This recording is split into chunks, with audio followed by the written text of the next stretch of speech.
Alrighty, here you go, Alex. Thanks, And here you go, Nate. Enjoy.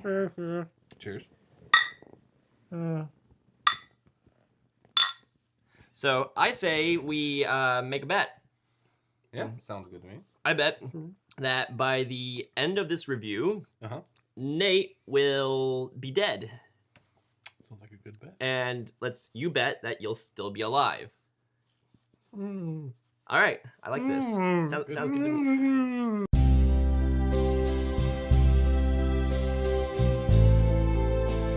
Wait a second. Did I die or something? Maybe? Did you? I don't know. The last video, it was a while ago. I don't remember. Something about, like, I got him to frame my death or something. Maybe. Will you shut the f*** up? He's not saying anything. He's got a gag on his mouth. I know, it's great.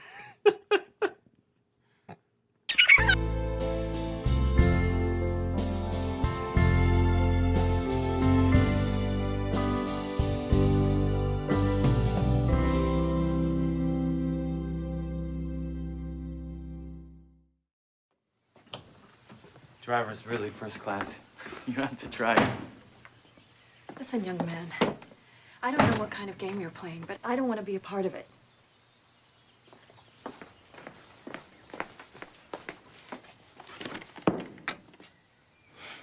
Would you please leave now?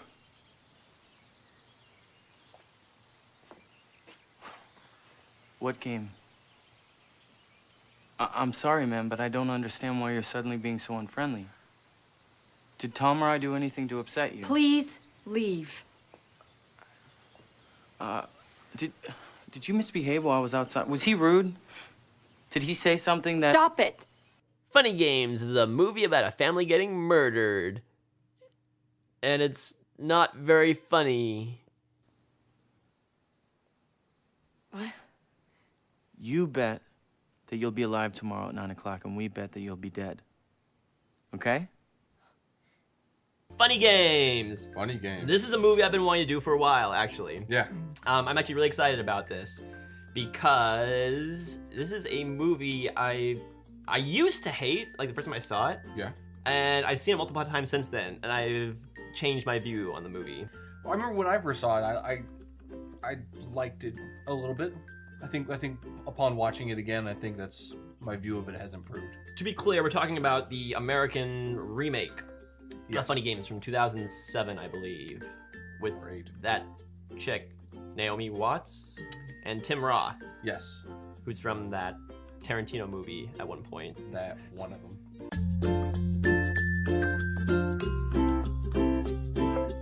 So, Alex. Joe.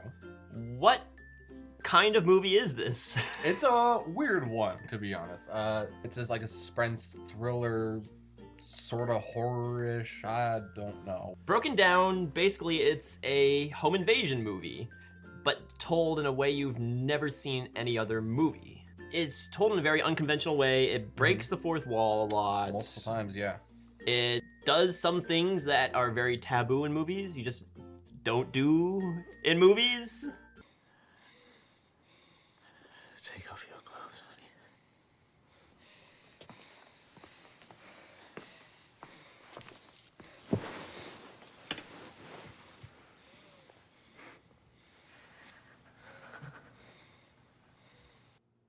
I love you so damn much. Not you, me. Oh yeah, he's just afraid what's about to go down on his lap.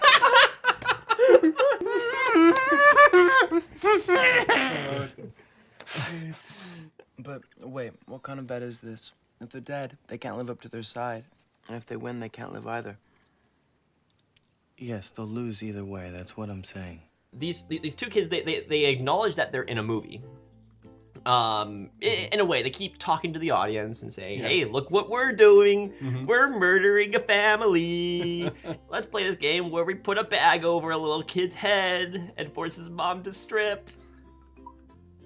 Funny Games. Okay, you know what? I can't take it anymore, okay? I cannot breathe in this. Joe, I don't know why you allowed Alex to just bind me up like this and not do anything about I this. just thought it would be a funny skit for the episode. Yeah. Yeah, What a it was skit. all a joke. We didn't like really mean it. It's a game. You didn't mean it. It's a funny game. This is not funny. Take your clothes off, Nathan. No, okay, you know what? I'm done with this. We're stopping this right now, Alex, okay? put a bag over no, your no, head. no, stop this. We're stopping this right now. Where's that remote? Give me that remote. No, I don't think. Oh. Give me the remote. I'm done with this.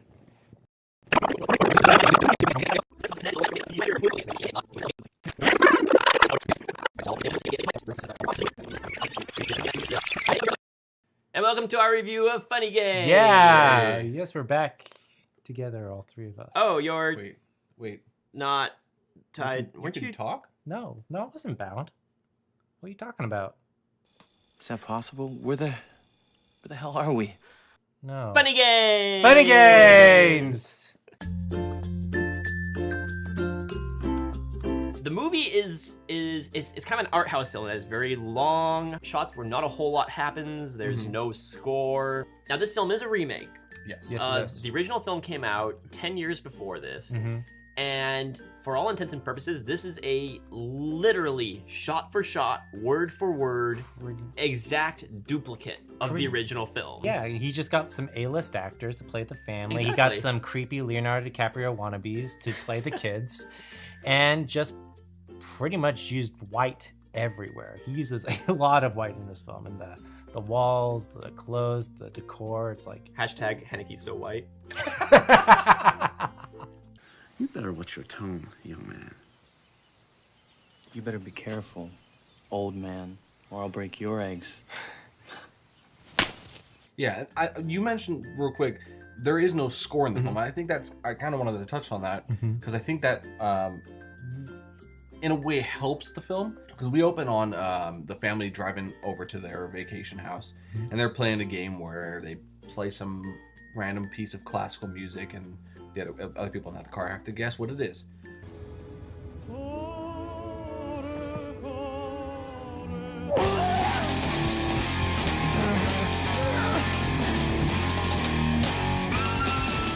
It breaks into this like crazy grindcore, noisecore song, and it comes in at a time you're not expecting, so it completely throws off any kind of preconceived notions of what this film is going to be like. It matches the idyllic setting of the family, the house, and whatnot, and then all the violence that happens to them, later on in the film. Well, for instance, the first thing that comes to mind when you talk about the score and the mood of the movie is when the kid gets killed off.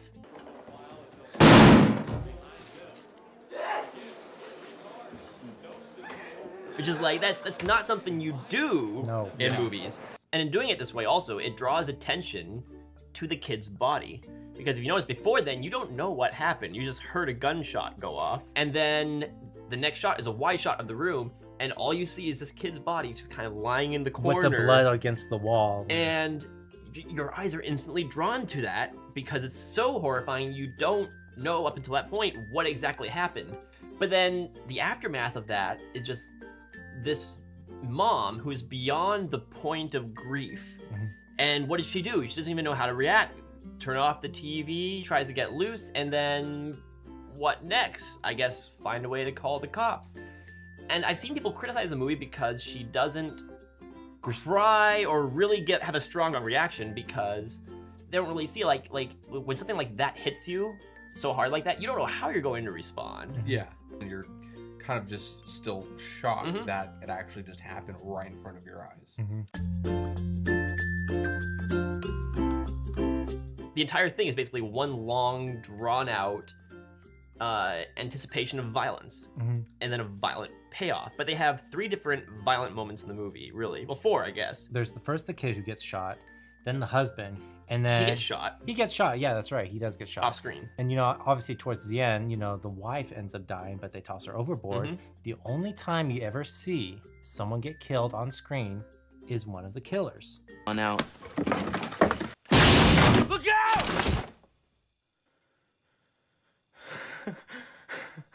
And something happens there. Where's the remote control? Where's the f***ing remote control?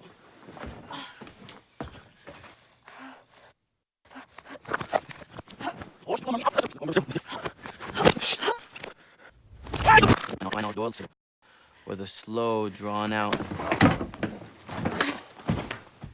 It's the one moment of bloody graphic violence Michael Haneke gets you to go, yeah, get those sons of they had it coming. Yeah. And then what does he do? He takes that away from you. Yep. He rewinds the film and says, no, you bad person. I'm gonna Yeah. take that away from you and kill the rest of this family. And he gets you to think about, how did I react to a visceral piece of violence on screen? It doesn't matter who it happened to. The fact is that he got you to cheer for a piece of graphic violence. It's kind of like a challenge he had set up from the very beginning. It's like, from here on out, if you cheer for one scene of graphic violence on the screen, you're not going to get the ending that you want. Stop this bull. I get it. Isn't that enough? That's good. Hey, Tubby, he's got it. He gets it.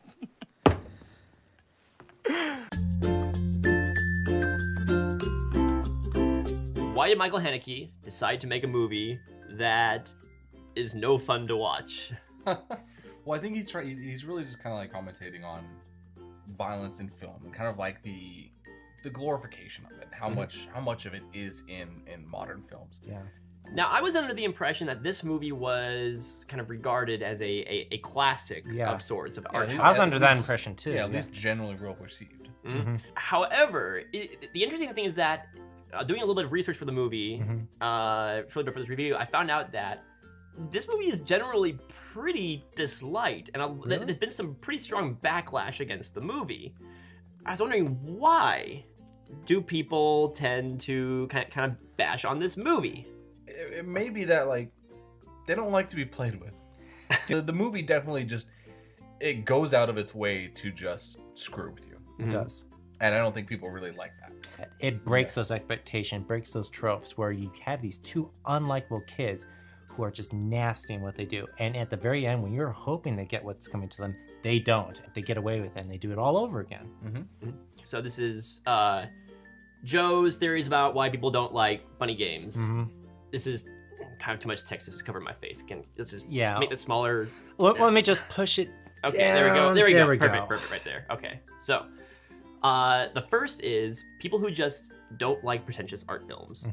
And if I was just some dude who's like, I'm gonna watch the new Chop 'em Up movie, I'd be so pissed off at this because I got something closer to like a Andrei Tarkovsky or Robert Bresson film. The fact is that he made a film for horror fans, and it's a movie that no horror fan is going to like. Nope. Yeah. At all. And he just doesn't give a Nope. Just like a true filmmaker.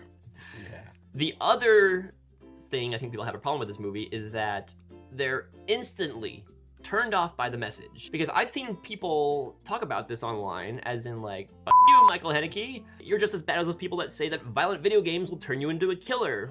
And once you get into that, I mean, of course you're not going to look any farther into the movie. You're not going to dig any farther into this. And I don't think that Michael Haneke is saying that violence in films is bad.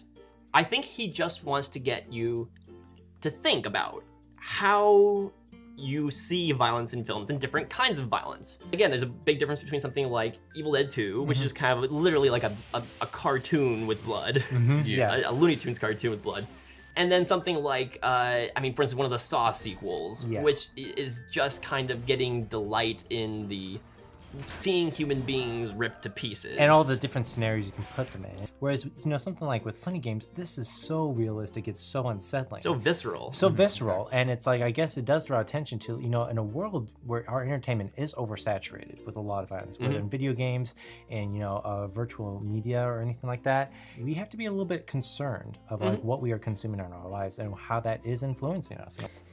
So much stress for politeness sake. Just understand what you're watching. Just think about it. Yeah. That's all Think we're about asking. it. It's just think about what you're consuming, and we're not saying you feel bad about it. You might even get a completely different takeaway from watching a movie like Funny Games, and you might disagree with the message. Tell us in the comments what did you guys, what kind of experience do you guys get out of Funny Games? Do you agree? Do you disagree? Do you think Michael Haneke is just a pretentious asshole who is trying to make you feel bad about watching movies? Which if you do, don't feel bad because the rest of the world is. Well, they're not gonna feel bad. They're gonna be like bitching at us. Yes, that will be. And we full on deserve it.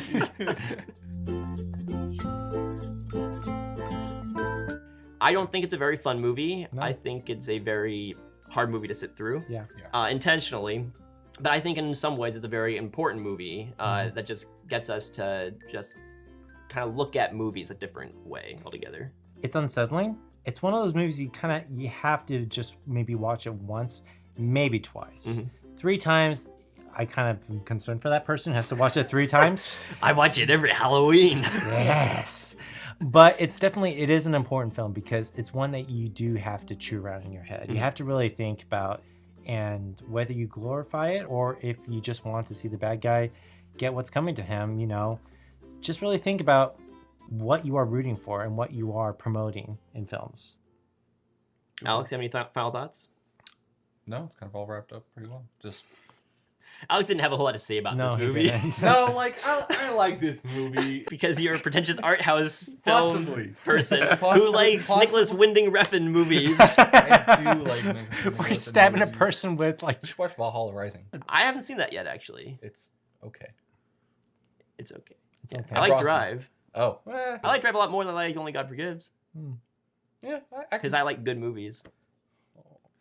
Like and subscribe. Yeah, down do here. all that fun stuff. Or dislike if you didn't like the video. Yeah. We don't care. It gives us publicity. And check out our other videos while you're at it. Yep. We do other things like podcasts and movie reviews. I don't know what videos I'm going to have featured down there. Maybe it's going to be something good or not. This channel's got some real terrible stuff on it. Yeah, we got some real So watch it. and then like it. Or we will kill you. No, I won't really do anything. Actually, we'll just keep making videos. We're doing it. Eventually Watch YouTube is going to kind of like do what Facebook is doing and just have like those different little like emotion icons that you can do instead of just like. Oh, yeah. Either you hate or upset or Smiley eventually. emoticon this video. Yeah. We're This just has gone a couple- real long time. Yeah, Why I are mean, we you still probably will talking? have cut this like long before. Yeah. No, or let's keep it going. or let's keep it going.